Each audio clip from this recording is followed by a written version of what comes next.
বিশ্ব অ্যাজমা দিবস উপলক্ষে রংপুর কমিউনিটি নার্সিং কলেজে আলোচনা সভা, র্যাফেল ড্র সহ বিভিন্ন কর্মসূচি অনুষ্ঠিত হয়েছে।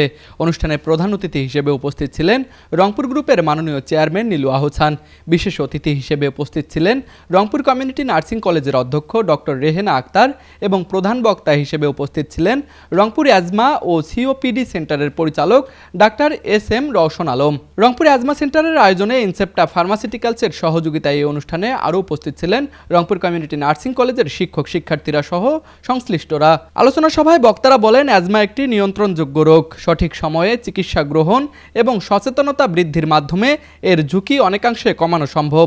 আলোচনা সভার পরে অ্যাজমা রোগ ও রোগ প্রতিরোধ বিষয়ক সচেতনতা নিয়ে একটি সেমিনার অনুষ্ঠিত হয়। কোনো সময় দেখা দিলে সরাসরি ডাক্তারের পরামর্শ নেওয়া এবং চিনে নেওয়া দরকার। এই যে জিনিসগুলো আছে, এই যে জিনিসগুলোর মধ্যে কিন্তু আমরা আছি, ধুলাবালি, ঠান্ডা দুধ, ডিম, হাত।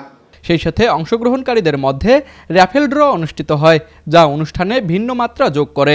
রাশেদ হোসেনের ক্যামেরায় তুষার আচার্য, ডেস্ক রিপোর্ট, RCTV।